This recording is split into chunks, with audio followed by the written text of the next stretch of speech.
بندو، جس جان کو، جس جسم کو، جس چہرے اور جس کھال کو آج حسین و جمیل بناتے ہوئے ملبوس اپنی حد تک جو مل سکے اس سے آراستہ کرتے ہو، جن پیاروں کو اپنی گود میں لینے کے بعد دل کا سکون محسوس کرتے ہو، اگر ان کے لیے تم نے نہ کچھ کیا، اپنے لیے نہ کیا اور توبہ نہ کی، اللہ اور اس کے رسول صلی اللہ علیہ وسلم کو اس طرح سے نہ مانا جیسے کلمے کا اقرار کرتے ہو، تو پھر پچھتاوا اس وقت ہوگا کہ پچھتاوا ایسا ناکامی کا پچھتاوا ہے کہ اس کے بعد کوئی تلافی نہ ہو پائے گی۔ اس لیے میں اپنے مالک سے خلوص دل کے ساتھ اپنی ساری خطاؤں کو معافی مانگ کر توبہ کر کے اب وعدہ کرتا ہوں کہ مالک تیرے راستے پر چلوں گا جیسے تیرے نبی صلی اللہ علیہ وسلم نے حکم دیا ہے۔ تو پیارو، کوئی تم سے نئی بات تو نہیں مانگی جا رہی ہے، وہی یہ تمہارا اپنا کلمہ ہے، تمہارے اللہ، تمہارے آخری رسول صلی اللہ علیہ وسلم نے ہی کہا ہے۔ ورنہ جو میں نے عالم دیکھا ہے سن 47 میں، سن 65 میں، سن 71 میں، وہ ہو سکتا ہے کہ اس گاؤں کے اندر وہی ہو، ماں اور بہنوں کی آبرو ایسی برباد ہو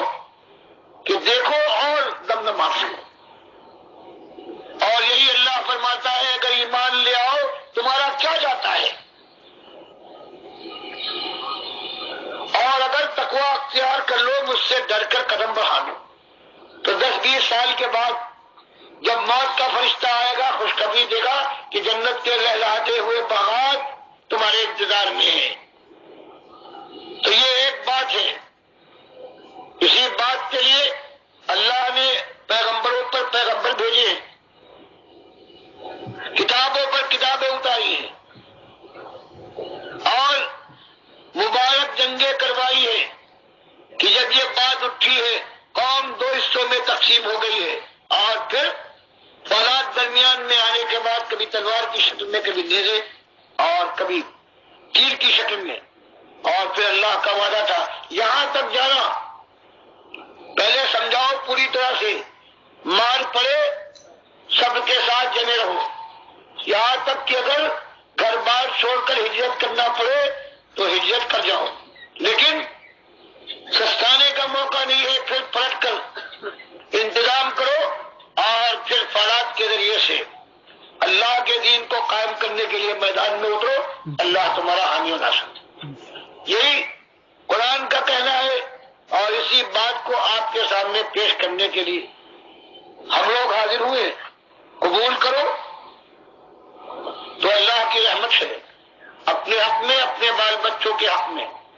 صحیح بات قبول کی، اور اگر رد کر دو تو ایک بوڑھے کی آواز ہے ہوا میں پھیلی، اور وہ قابل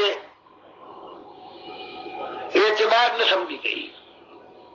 لیکن آنکھ بند ہوتے وقت سے لے کر پھر ہمیشہ کے لیے پچھتاوا ہو۔ اللہ اس پچھتاوے سے سب کو محفوظ رکھے۔ اس کے بعد اب اگر کسی صاحب کو کوئی سوال ہے یا کوئی اعتراض تو میں اس کے لیے حاضر ہوں، اپنے علم تک جو مجھے آتا ہے میں اس کی صفائی کرنے کی کوشش کروں گا۔ یہ مخلص اور دردمند آواز ہے ڈاکٹر مسعد الدین عثمانی رحمۃ اللہ علیہ کی۔ میں نے اس کے اوپر پوری طرح دل کی گہرائیوں سے اعتماد کیا، اور میں اس کی گواہی دیتا ہوں کہ یہ بالکل حق کی آواز ہے، توحید کی آواز ہے، رد شرک کی آواز ہے، اور یہ صحیح معنوں میں تقویٰ ہے۔ یہ ہے تقویٰ جو سورۃ العصر کے اندر 4 حصوں میں بیان ہوا ہے: ایمان خالص، عمل صالح، اتواصوا بالحق، حق بات کی تبلیغ، اور اس راستے میں جماؤ، صبر کے ساتھ جم جاؤ۔ یہ 4 چیزیں جب تک پیدا نہیں ہوں تقویٰ سوال ہی پیدا نہیں ہوتا ہے، اور یہی اللہ کا مطالبہ ہے کہ اگر یہ بستیوں والے ایمان لاتے، وَلَوْ أَنَّ أَهْلَ الْقُرَىٰ آمَنُوا وَاتَّقَوْا لَفَتَحْنَا عَلَيْهِمْ بَرَكَاتٍ مِّنَ السَّمَاءِ وَالْأَرْضِ وَلَٰكِن كَذَّبُوا فَأَخَذْنَاهُم بِمَا كَانُوا يَكْسِبُونَ، کہ اگر یہ بستیوں والے، یہ انسان شہروں والے دیہاتوں والے ایمان درست کر لیتے، شرک نہ کرتے اللہ کے ساتھ، اللہ کے علاوہ کسی اور کو نہ پکارتے، نہ بتوں کے سامنے جھکتے، نہ مزاروں کے سامنے، نہ درگاہوں کے سامنے، نہ مندروں میں گھنٹیاں بجاتے، نہ چادریں چڑھاتے ان مزاروں کے اوپر، ان قبروں کے اوپر، نہ آستانوں کے اوپر، اور نہ اللہ کے علاوہ کسی اور کی نظر و نیاز کرتے، پرشاد نہ کھاتے، یہ 11ویں نہ دیتے، 12ویں کے کیک نہ کاٹتے، اور محرم کی یہ سبیلیں نہ لگاتے، واسطے وسیلے کے ساتھ اللہ کو گالی نہ دیتے، اور اللہ کے علاوہ کسی اور کو رکوع اور سجدے ثابت نہ کرتے،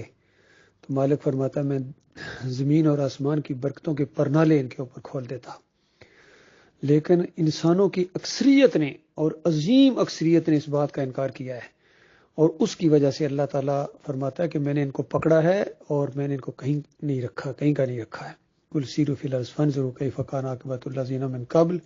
کان اکثرهم مشرکین، زمین پر چل پھر کر دیکھ لو، تحقیق کرو، ذرا آگے پیچھے ہسٹری کا مطالعہ کرو، قرآن کا مطالعہ کرو، لوگوں سے پوچھو کہ پچھلی قوموں کو کیوں تباہ اور برباد کر دیا گیا تھا، عاد اور سمود قوموں کے کیوں کلیجے پھاڑ دیے گئے تھے، فرعونیوں کو کیوں ڈبکیاں دے دے کے پانی میں مارا، اور قوم نوح کو، اور کسی قوم کے اوپر اللہ نے پتھروں کی بارش کی، کانا اکثر و مشرک، اکثریت مشرک بن گئے تھے۔ بالکل یہی کام ہوا ہے آج، انسانیت کی جو عظیم اکثریت ہے وہ مشرک بن گئی ہے زمین کے اوپر، یہودی ہوں، عیسائی ہوں، دہریے ہوں، ہندو ہوں، سکھ ہوں، اور یا یہ مسلمانوں کے فرقے ہوں، بریلوی ہوں، دیوبندی ہوں، اہل حدیث ہوں، سلفی ہوں، سہروردی، نقشبندی، چشتی، قادری، جو بھی ہوں، سارے کے سارے، جماعت اسلامی ہو یا تنظیم اسلامی ہو، سارے کے سارے، نو یہ ستارے ہوں یا متحدہ مجلس عمل ہو، سارے بے ایمان شرک کے اندر ملوث ہو گئے، اور یہ سیاسی لیڈر بھی مزاروں پر جا کر چادریں چڑھاتے ہیں، سجدے کرتے ہیں، اور پھر کہتے ہیں میں مدینہ اسٹیٹ بناؤں گا، کبھی امریکہ کی گود میں جا کر بیٹھتے ہیں، اور کبھی جو ہے وہ چائنا سے بھیک مانگتے ہیں، کبھی سعودیوں سے بھیک مانگتے ہیں، اور آج کل ہمارے پرائم منسٹر روس کے پاس گئے ہوئے ہیں، اور ان کو اللہ کا کوئی خوف نہیں ہے، اللہ کی کوئی عزت ہی نہیں ان کے دماغوں کے اندر، جنت اور جہنم کا کوئی معاملہ ہی نہیں ہے ان کے نزدیک، سوری باتیں ہوں گی اور نئی بات ہوگی تو اللہ کی بات نہیں ہوگی۔ اس وجہ سے آج پوری زمین کے اوپر انسانیت کرا رہی ہے، نفرتیں ہیں، بیزاریاں ہیں، تکلیفیں ہیں، خوف و ہراس ہے، اور اللہ کے عذاب کا کوڑا انسانیت کے اوپر برسنے کے لیے بالکل منڈلا رہا ہے، اوپر تیار کھڑا ہے۔ دیکھو انڈیا میں کیا ہو رہا ہے، کس طرح ان مسلمانوں کے ساتھ درگتن کی بنائی جا رہی ہے، خود ہمارے اپنے ملک کے اندر کتنی پریشانیاں ہیں، بنگلہ دیش میں ہر جگہ یہ شرک کی وجہ سے ہے۔ اب اس کا ایک ہی علاج ہے، توحید کی دعوت اٹھائی جائے، ایمان خالص کے اوپر جماؤ اختیار کیا جائے۔ یہ ڈاکٹر صاحب رحمۃ اللہ علیہ کہہ رہے ہیں، عثمانی صاحب، آج کے دور کے اندر اگر کسی نے ایمان عقیدے کی بات کی ہے، اور میرا کوئی آئیڈیل ہے، آج کے دور کی بات کر رہا ہوں، تو ڈاکٹر مسعد الدین عثمانی رحمۃ اللہ علیہ ہیں، اور قرون اولیٰ میں صحابہ اکرام سارے کے سارے، اور خاص کر ابو بکر صدیق رضی اللہ تعالیٰ عنہ، عمر بن خطاب رضی اللہ تعالیٰ عنہ، یہ میرے آئیڈیل ہیں، اور ہمیں اللہ تعالیٰ کا یہی حکم ہے کہ نبی علیہ السلام کی زندگی بہترین نمونہ ہے، اس نمونے کو اپنایا ان شیخین نے، اور اپنا ایک اسوہ چھوڑ کے گئے ہیں۔ اس طریقے سے اٹھو گے تو اللہ کے بندو دنیا میں بھی عزت کے ساتھ سر اٹھا کے جیو گے، اور مرنے کے ساتھ وہ مزہ آئے گا، مرنے کا وہ مزہ آئے گا اللہ کے راستے میں کہ یقین کیجئے جنت سے بھی زیادہ اس کا مزہ ہے، کیونکہ جنتیوں سے جب پوچھا گیا، شہداء سے پوچھا گیا کہ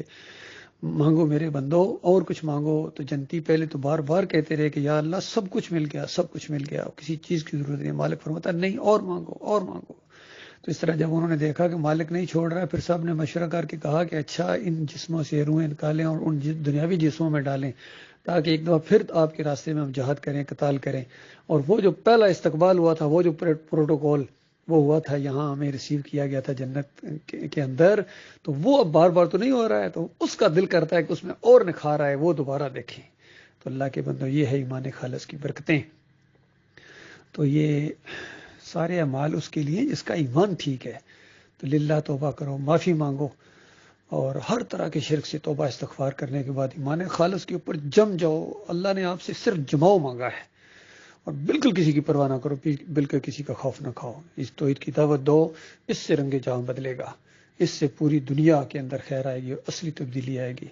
اللہ تعالیٰ اس کی توفیق عطا فرمائے۔